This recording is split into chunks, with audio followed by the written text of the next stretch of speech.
بسم الله الرحمن الرحيم. الحمد لله الذي هدانا لهذا وما كنا لنهتدي لولا أن هدانا الله. أشهد أن لا إله إلا الله وحده لا شريك له وأشهد أن محمدا عبده ورسوله. اللهم صل وسلم وبارك على سيدنا محمد وعلى آله وصحبه ومن سار على نهجه واستنى بسنته واهتدى بهديه إلى يوم الدين. أما بعد. قال المصنف رحمه الله تعالى ونفعنا الله به وبعلومه في الدارين آمين. Majlis yang ke-13, utamakan akhirat dari dunia. Telah berkata Sayyidi Syekh Muhyiddin Abu Muhammad Abdul Qadir Jailani radhiyallahu ta'ala anhu di madrasahnya pada petang Selasa bertarikh 4 Zulqa'dah pada tahun 545 Hijriah sebagaimana berikut. Wahai gulam, utamakan akhirat dari dunia. Kelak engkau akan memperoleh kedua-duanya sekaligus. Dan jika engkau dahulukan dunia dari akhirat, kelak engkau akan rugi kedua-duanya sekaligus sebagai balasan kepadamu. Bagaimana sampai engkau sibuk terhadap sesuatu yang engkau tidak disuruh membuatnya? Jika engkau tiada bekerja untuk dunia, nescaya Allah akan mencurahkan bantuannya kepadamu ke atas dunia itu. Dan dia akan rezekikanmu taufik ketika engkau mengambilnya. Jika engkau mengambil sesuatu daripadanya, dia akan meletakkan keberkatannya pula padanya. Orang mukmin sentiasa beramal buat dunia dan akhiratnya sekaligus. Dia berusaha untuk dunia dengan mengambil apa yang diperlukannya sahaja. Cukup baginya seperti bekal seorang musafir yang tidak perlukan bekalan yang banyak. Tetapi orang jahil, semua ingatannya hanya kepada dunia sahaja. Sedang orang arif billah, semua ingatannya hanya kepada akhirat, kemudian kepada Tuhannya. Jika jatuh ke tanganmu sebatang roti dari dunia, lalu dituntut nafsumu untuk memuaskan syahwatnya, maka ketika itu adalah engkau memberikannya kepada orang yang tiada mampu untuk mendapatkan sepotong roti pun. Sebab tiada gunanya lagi roti itu bagimu sehingga engkau berani membenci nafsumu dan menekannya semata-mata kerana Allah Azza wa Jalla. Orang-orang siddiqin, yakni ahli kebenaran, satu dengan yang lain berkenal-kenalan. Tercium dari tiap-tiap seorang dari mereka bau-bau pengkabulan dan kebenaran di antara mereka. Muslimin dan muslimat, sedang penonton yang dirahmati Allah sekalian, di antara perkara yang perlu menjadi keutamaan, matlamat, bahkan perlu menjadi suatu keinginan orang-orang yang beriman ialah menginginkan akhirat. Tetapi bila mana kita ditipu oleh nafsu kita, syaitan kita, dan orang-orang sekeliling kita, maka kita mula mencintai dunia yang sementara. Bila kita sebut mencintai dunia, maka sekaligus menghakis cinta kita pada akhirat. Hati kita ini ada benda yang kita boleh suka kepadanya dalam keadaan berbeza keadaannya. Tapi ada keadaan hati ini tidak boleh mencintai melainkan satu saja. Misalnya mungkin dalam anak-anak kita sayang mereka dengan sayang yang hampir sama, walaupun ada yang mungkin lebih sedikit. Tetapi untuk dunia dan akhirat, seperti tidak mungkin berlaku seorang cintakan dunia kemudian cintakan akhirat. Bila seorang benar-benar cintakan dunia, maka dia akan tinggalkan akhirat. Sama ada dia akan tinggalkan secara kullian, secara keseluruhannya, atau dia meninggalkan juz'ian, sebahagian daripadanya. ataupun dia meninggalkan dari sudut keutamaannya. Artinya kalau bertembung dunia akhirat, mesti dunia dahulu. Maka oleh kerana akhirat ini cukup istimewa, setiap kali manusia mencintai dunia, maka akan terhakis cinta pada akhirat, sehingga dia tidak lagi mencintai akhirat. Bila seorang mencintai dunia, maka tidak ada jaminan akhirat. Tapi siapa yang mencintai akhirat, ada jaminan dunia. Kita ambil contoh begini, mudah. Kalau sekiranya hari ini kita tak sembahyang, kita tak puasa, kita tak buat perintah-perintah Allah, adakah ada orang yang akan hantar akhirat itu pada kita? Maka tidak akan ada. Tapi hari ini kalau kita tak makan, kita tak minum, kita tak kerja, kita tak ada duit, ramai orang hantar dunia ke rumah kita. Bila kita tak ada apa-apa, maka ramai orang akan pergi hantar ke rumah kita. Mungkin tajuk utama berita, dia dah 2 hari tak makan. Tapi tak akan ada tajuk berita, dia dah 2 hari tak solat. Artinya, dunia ada jaminan. Untuk kita mendapatkan akhirat, tidak ada jaminan. Sebab itu kita akan dengar dalam surat khabar, ramai manusia simpati dengan orang tak makan, dengan orang tak ada duit. Semua satu dunia simpati. Tapi tak pernah orang simpati pada orang tak sembahyang. Bukan kata 2 hari, 2 tahun, 20 tahun. Seperti orang tak pernah peduli benda itu. Kenapa? Kerana akhirat ialah tanggungjawab setiap orang. Dan kerugian setiap orang. Sebab itu bila Syekh menyebut bahawa bila kita jaga akhirat, maka Allah Ta'ala akan jaga dunia kita. Tapi bila kita nak dunia, kita tak akan dapat akhirat. Dan dunia juga kita dapat dalam keadaan hina. Yang mula-mula orang simpati. Banyak benda dunia ni tuan-tuan, bila kita tak ada, orang simpati. Macam saya katalah, boleh jadi tajuk headline ataupun tajuk berita utama, dia tak makan 2 hari, 3 hari. Tapi lama-lama orang benci. Yang pertama bencinya ialah orang hulurkan bantuan. Kenapa? Cuba bayangkan dia hulur setiap hari. Dia hulur dan dia hulur. Akhirnya dia kata, awak ni malas nak kerja ke apa? Maka dia mula rasa tak selesa dalam menghulurkannya. Kerana dunia, walau bagaimanapun orang simpati akan meninggalkan kebencian. Tinggal kebencian. Manakala akhirat, yang pertama saya katakan, kalau kita atau seorang tak buat benda akhirat, orang tak akan peduli dia. Sebab dia adalah tanggungjawab dia. Dia hadapan Allah Subhanahu Wa Taala. Dia adalah perkara yang menjadi sebab bahagia atau deritanya di sisi Allah Subhanahu Wa Taala. Tak akan ada orang hantar akhirat ke rumah kita. Tak akan ada. Walau ada orang mungkin cakap, pergilah kuliah, pergilah masjid, tapi dia tak akan hantar ke rumah kita. Tapi dunia, kalau kita tak ada, orang hantar ke rumah. Itu jaminan. Sebab itu kata Syekh, kadang-kadang kita tak sibuk benda yang dunia ini memang kita dah diberi jaminan. Tapi kita tidak sibuk pada perkara akhirat. Yang kita tidak diberi jaminan kerana Allah nak tengok kesungguhan kita. Dunia ni Allah tak nak tengok kita bersungguh ataupun tidak. Maka diberikan dunia pada orang malas dan pada orang rajin. Ada orang tu rajin, tapi dia terpaksa tanggung adik dia yang malas. Ada orang tu rajin, dia terpaksa tanggung anak-anaknya yang malas. Dia cari duit banyak, anak dia pun habis duit dia. Kerana dunia ni boleh berkongsi, akhirat tak boleh kongsi. Bila seorang tu baik, bertakwa, anaknya boleh tentu dapat. Kalau anaknya malas untuk beribadat, anak dia memang tak dapat apa-apa. Maka mereka akan berasingan di akhirat kelak. Tapi kalau kat dunia saya katakan, kalau seorang malas dari dunia, dia akan dapat juga. Dia tumpang je mak ayah dia. Dia tumpang je abang dia. Dia tumpang mana-mana orang senang. Maka dia pun okey. Seorang yang sihat atau sakit, dua-dua Allah bagi dunia. Orang sihat dapat dunia, orang sakit dapat dunia. Cerdik dan bodoh. Kita ada ukuran. Orang ni cerdik, orang ni bodoh. Tapi ia tidak akan mengurangkan bahagian dunia yang Allah nak beri pada dia.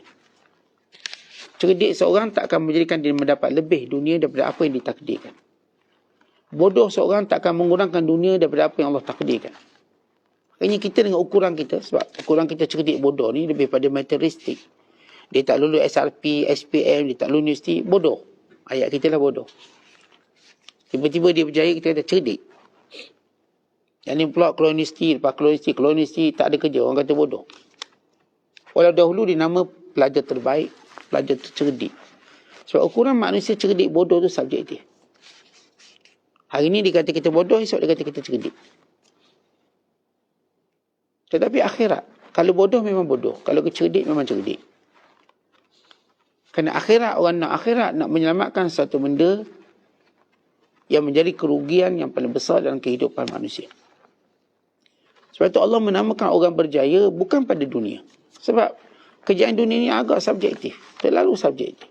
Tak boleh kita nak ukur. Nak ukur kat mana? Tetapi kejayaan akhirat ni boleh diukur. Sehingga Allah menyebut, qad aflahal mu'minun, telah berjaya orang yang beriman. Bila Allah menyebut, wa ulaika humul muflihun, mereka lah orang yang berjaya. Faman zuhziha 'anil nar wa udkhilal jannah faqad faz. Siapa yang diselamatkan dari neraka, dimasukkan dalam syurga, mereka orang berjaya. Tak pernah dalam Quran Allah memuji orang berjaya yang dapat dunia. Tak pernah. Sebab dunia tu agak subjektif. Kita mak ayah, tengok anak kita kerja kedai makan. Suruh mengaji tinggi, tak nak mengaji tinggi. Akhirnya buka kedai makan. Masa tu kita kata dia tak bijak. Tiba kedai makan dia meletup, lawa bijak. Kita berkata yang tidak, kau elok tolong adik kau yang meniaga kedai makan. Dah berjaya dah.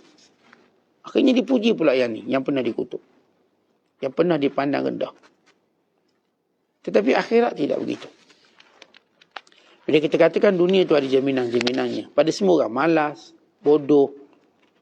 Pada orang yang kita kata tak ada masa depan, semua dapat dunia dia. Kadang-kadang dunia datang dengan hantar ke rumah ni. Tapi akhirat, takkan ada orang sembahyang untuk kita, puasa untuk kita. Takkan ada orang bersedekah untuk kita, takkan ada. Tak ada dia orang sedekah niat. Tuan-tuan, bukanlah rutin. Bukanlah kebiasaan. Mungkin sesekali dia ingat dia bersedekah. Tapi bukanlah rutin dia sebagaimana kita yang menjadi rutin. Ada ustaz kadang-kadang dia orang baca Quran hadiah. Tapi bukan rutin sebagaimana kita yang patut buat secara rutin. Sebab itu ada seorang ulama mengatakan, tidak akan ada yang akan solat untuk aku bila aku mati. Tidak akan ada orang yang akan puasa untuk aku bila aku mati. Tidak akan ada orang bersedekah untuk aku bila aku mati. Sebab itu akhirat Allah suruh kita buat sendiri. Dunia kalau tuan-tuan tak buat, ada orang tolong, ada orang hantar. Tapi akhirat kita tak buat, memang tak dapat. Oleh sebab itu untunglah orang yang nak akhirat. Maka dunia akan datang pada dia. Tapi rugilah orang yang nak dunia, akhirat takkan datang kepada dia. Kerana itu dalam Al-Quran, Allah menyebut tentang 4 sifat. Perbandingan dunia dan akhirat. Supaya kita tahu bahawa biar matlamat kita semua nak cari akhirat. Kalaupun kita dapat rezeki sikit kerana cari akhirat, maka Allah akan tambahkan keberkatannya. Kalau seorang berbangga pun dapat dunia yang banyak sebab tinggalkan akhirat, Allah akan hilangkan keberkatannya. Sehingga banyak nampak sikit. Yang ni sikit nampak banyak. Pandangan pun Allah dah kaburkan. Baik, kalau kita bandingkan dalam Al-Quran, bila Allah menyebut perbandingan dunia akhirat, dia ada 4 sifat. Yang pertama, bahawa sebut dunia walaupun banyak, dia sikit. Qul mata'ud dunya qalil. Katakanlah nikmat dunia sikit. Wal akhiratu khairul liman ittaqa. Akhirat itulah lebih baik bagi orang yang bertakwa. Tuan-tuan, bila kita sebut dunia, sifatnya sikit. Siapa suka benda sikit? Mana ada orang suka benda sikit? Kalau mereka dapat benda sikit, mereka kumpul lagi suruh jadi banyak. Tapi selama-lamanya kita himpun dunia, dia tetap jadi sikit. Dia tak jadi banyak. Sikit bagaimana? Pertama, sikit dengan banding akhirat. Akhirat tu banyak sangat. Sikit berbanding kita katakan dari sudut tempoh masanya. Malah dapat dunia. Tapi baru kaya 2 hari, mati lepas tu. Baru dapat duit KWSP. Dapat EPF. Dapatlah 5 juta. Dan 2 hari je guna. Sempat makan chicken chop, lekat, mati. Itulah dunia namanya sikit. Dunia, kalau kita kumpul nampak macam banyak, kita cuma dapat manfaatkan sikit. Itu sifat dunia, sikit. tuan-tuan beli rumah besar. Saya beli rumah besar, masuk ni dah 60 buah rumah.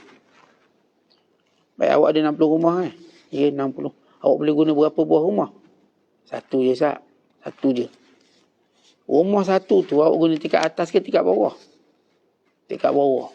Tu bilik store je Sat guna. Bilik store je. Buat bilik tidur sebesar bilik store. Sebab apa? Takut. Bilik besar-besar takut. Jadi sifat dunia ni sikit kekal sampai bila-bila. Tuan-tuan ceritalah orang ni banyak kaya. Sikit. Sikit macam mana? Dia dapat rasa sikit. Sikit dengan banding akhirat. Dan sikit dia dapat manfaat saja. Sikit je. Dia kita letak nasi sebelanga pun bukan boleh makan sebelanga. Dia boleh makan sikit. Kadang-kadang lagi kaya lagi sikit dia boleh makan. Lagi sikit. Semua tak boleh makan. Dia jamu orang banyak-banyak. Dia satu pun tak boleh makan. Kerana dunia itu sikit. Sikit campur kita katakan sedikit manfaat. Sedikit kegunaan. Sedikit tempoh. Inilah dunia. Saya katakan semua manusia tak suka benda sikit. Baik, kenapa kita tak beralih pada benda yang banyak? Namanya akhirat, dia banyak. Banyak macam mana? Ya, manusia boleh manfaat banyak. Ya, ahli syurga boleh makan sesuka hati mereka. Tanpa bimbang sakit, tanpa bimbang apa-apa.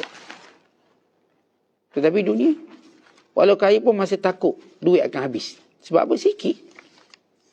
Saat musim pandemik ni asyik keluar duit je, bimbang gitu. Banyak mana dah keluar? Dah tak kerja saat bulan-bulan keluar ada 10-20 ribu. Yang ada dalam bank banyak lagi. Habis kenapa rasa takut sangat? Sebab sifatnya sikit. Ada dalam bank banyak tu. Tapi bila keluar banyak dia rasa mula, takut. Kenapa? Memang sikit dunia dia.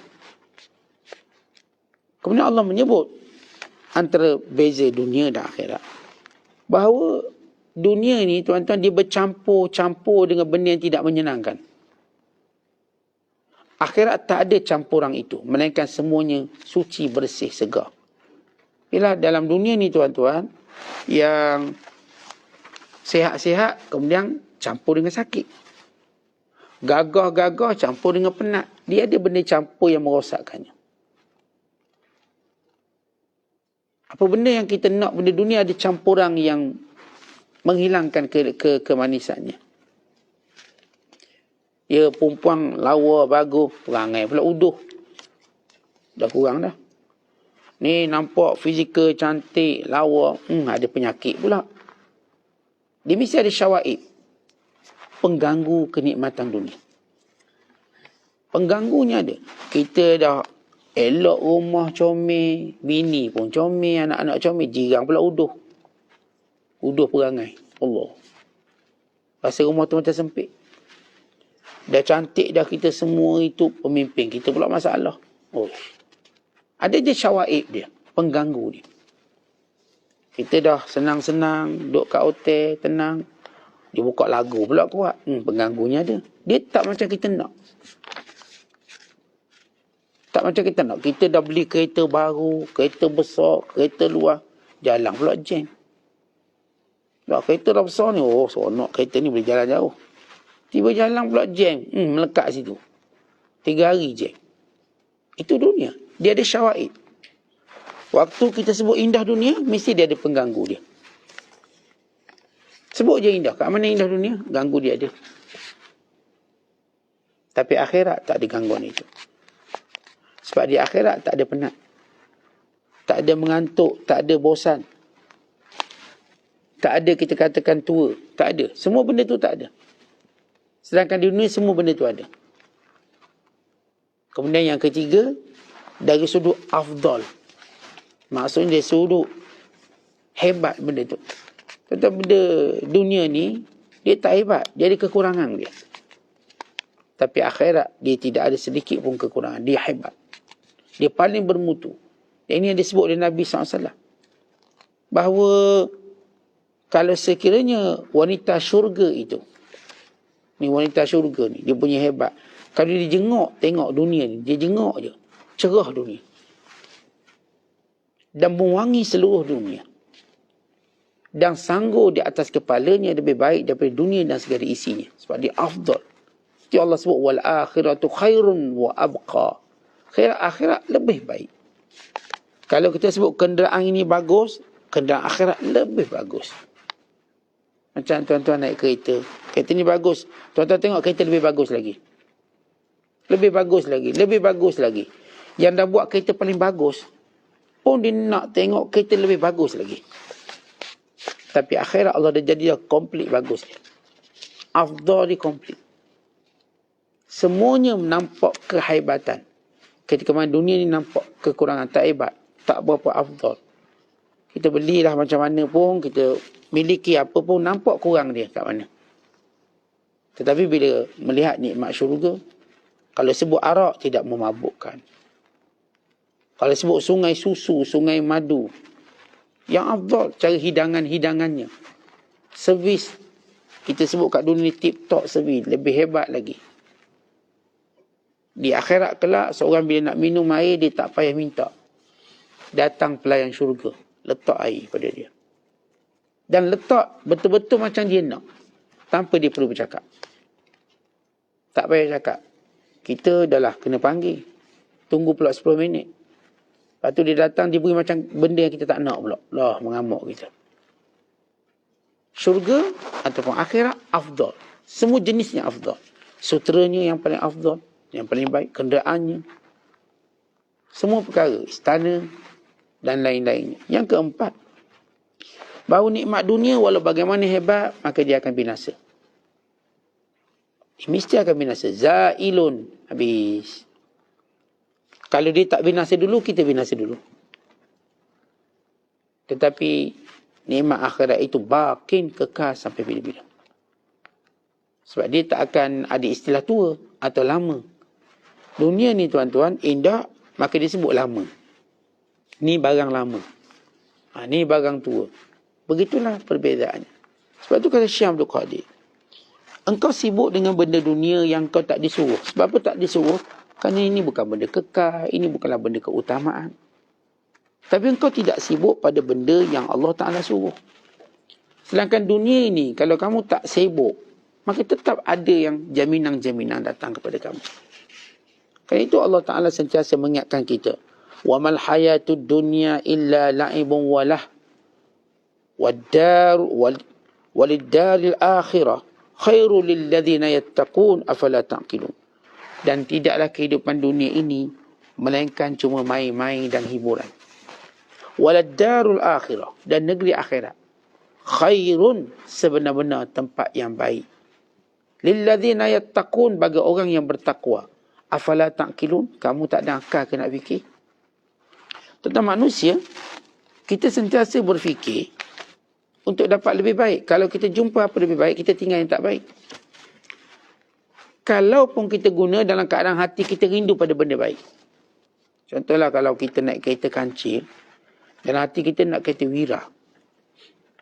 Contoh naik, contoh tak rasa nikmat kereta kancil ni. Naik, pantang Wira lalu depan kita tengok, Wira ni. Hati kita ke sana. Kita parking kereta kancil pun mudah-mudahan jadi Wira. Itu perasaan kita. Sama juga bila kita ada perasaan nak akhirat. Kita buat pun benda dulu, saya nak akhirat. Kita ingat ke akhirat. Dunia kita berniaga, kita ingat akhirat. Kalau kita buat segala kebajikan. Kita bekerja, kita nak akhirat. Kita buat segala kebajikan. Maka hati kita, pandangan kita ke arah yang kita cintai. Sebab ia adalah abadi. Umpama tuan-tuan kita bertunang dengan seorang perempuan yang cantik, yang baik. Kita kenal lah, kita jatuh cinta kat dia. Walaupun ada perempuan lain bermuamalah dengan kita, kita duk ingat tunang kita juga. Mereka boleh bermuamalah dengan kita, tak ada masalah. Boleh bercakap. Tapi mereka tak boleh bercakap bahasa-bahasa yang khas untuk kita dengan pasangan kita. Mereka tak boleh sentuh-sentuh kita.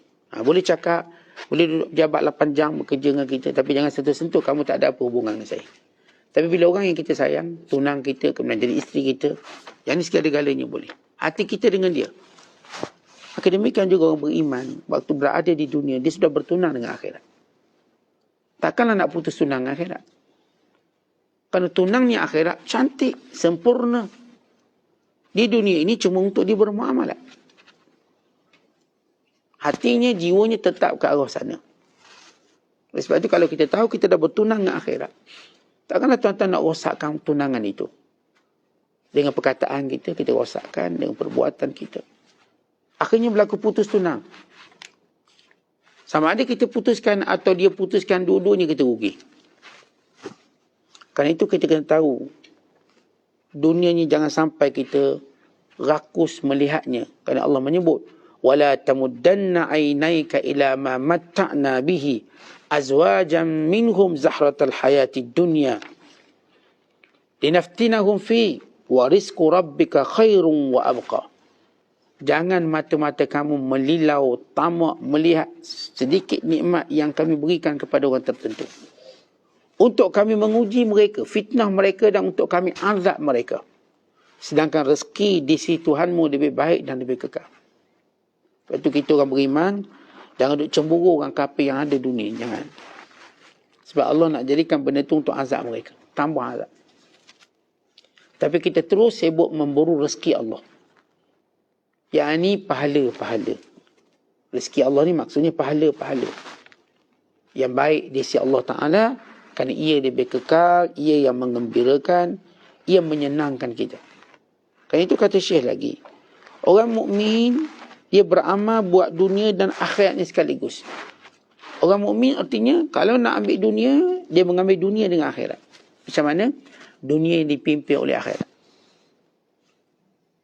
Dia akan jadikan dunia itu terpimpin dengan akhirat. Apapun. Sebab itu kita bila niaga ada zakat. Makan macam mana pun ada puasa.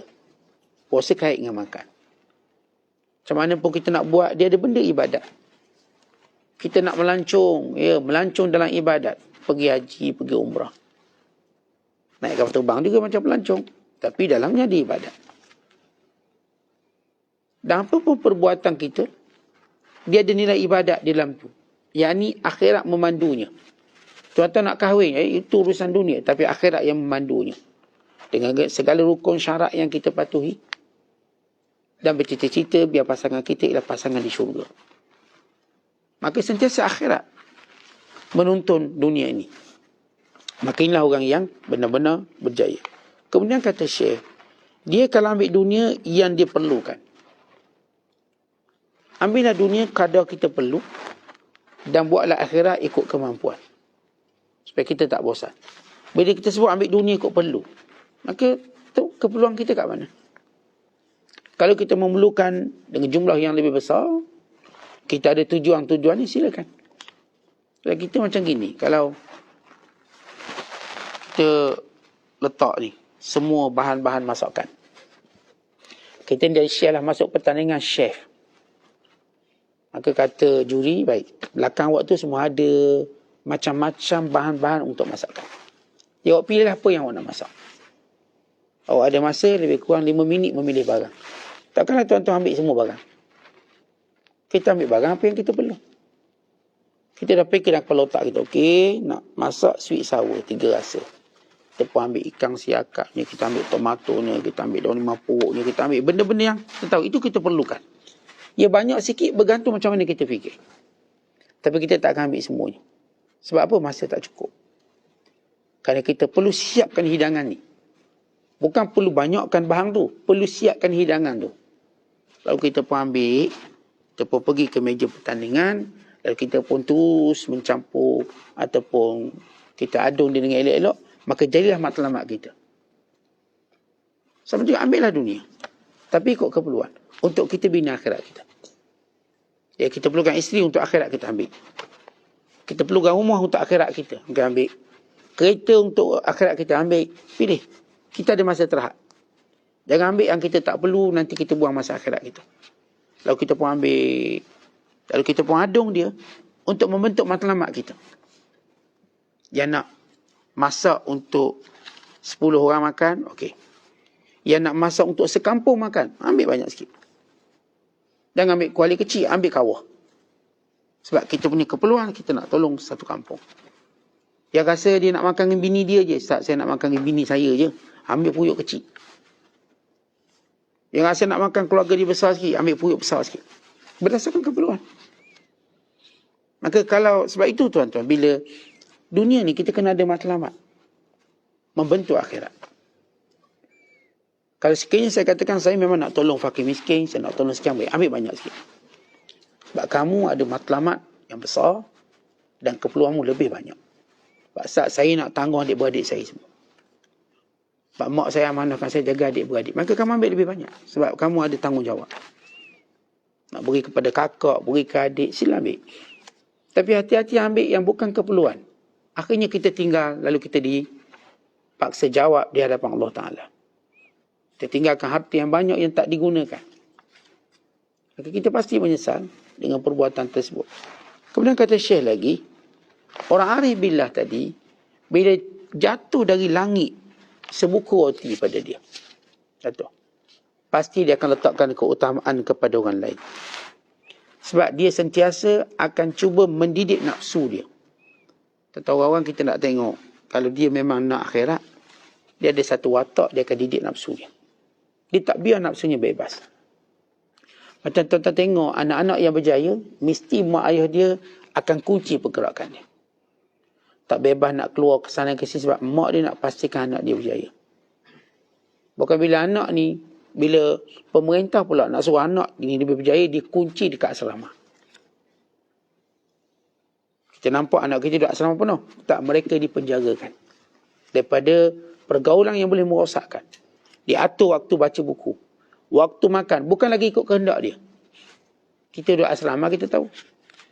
Kita tak boleh makan ikut kehendak kita. Nanti loceng bunyi, okey, makan pagi. Nanti loceng bunyi pula, makan tengah hari. Nanti loceng bunyi pula, minum petang. Loceng bunyi pula, okey, makan malam. Loceng bunyi pula, okey, makan supper pula, tengah malam pula. Lepas prep, lepas study. Kita tak boleh makan ikut suka kita. Tak boleh. Lepas tu bunyi loceng, okey, pergi bersukan. Pergi sukan. Zaman saya dulu, bila petang wajib bersukan. Kita tak minat sukan. Wajib. Datang warden, naik scrambler tu, naik atas asrama. Naik scrambler dengan atas asrama. Bayar dia punya brutal warden ni. Pakai motosikal naik tangga asrama. Nak suruh turun main sukan. Turun. Ya, kita tak boleh buat macam kita nak. Kenalah main. Pakai jubah, pakai serban, tendanglah bola. Asal main je. Pakai baju apa tak kisah. Main. Main apa? Kena main. Wajib main.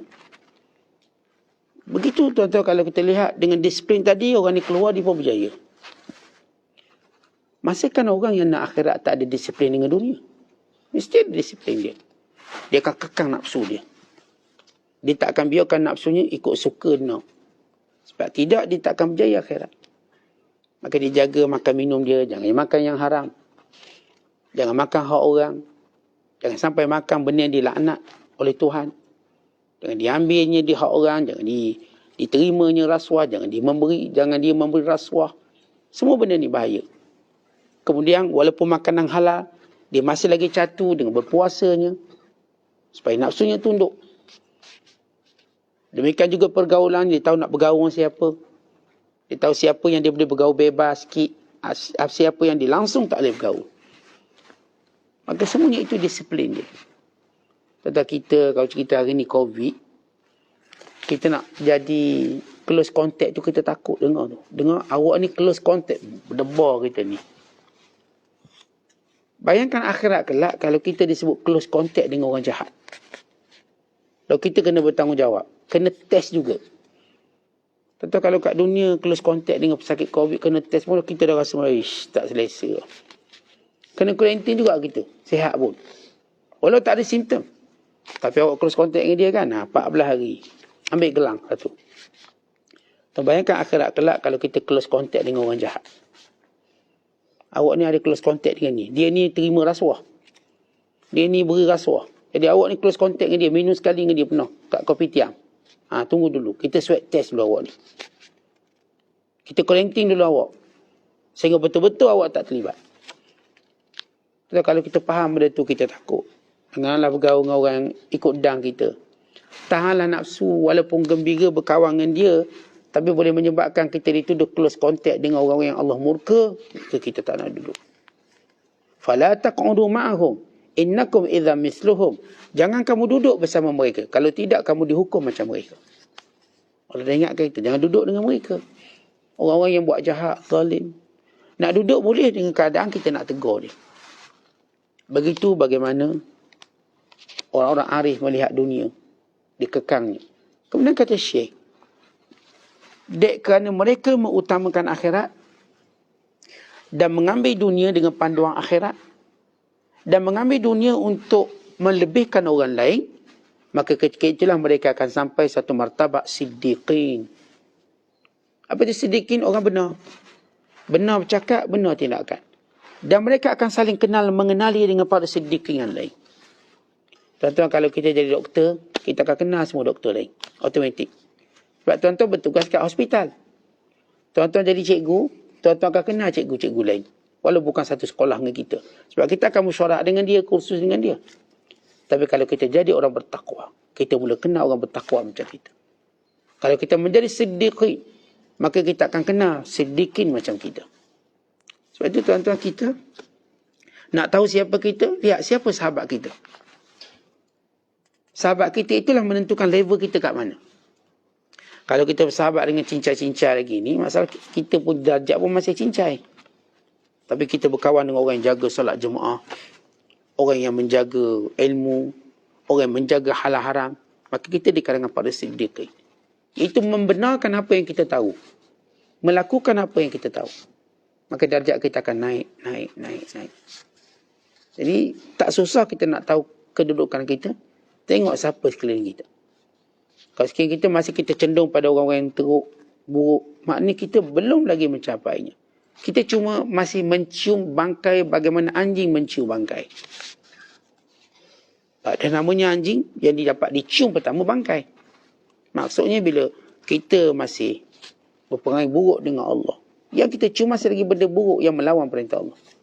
Tapi kalau benar siddiqin kita, kita mula mencium orang-orang seumpama kita. Kita mula mengenali orang-orang seumpama kita.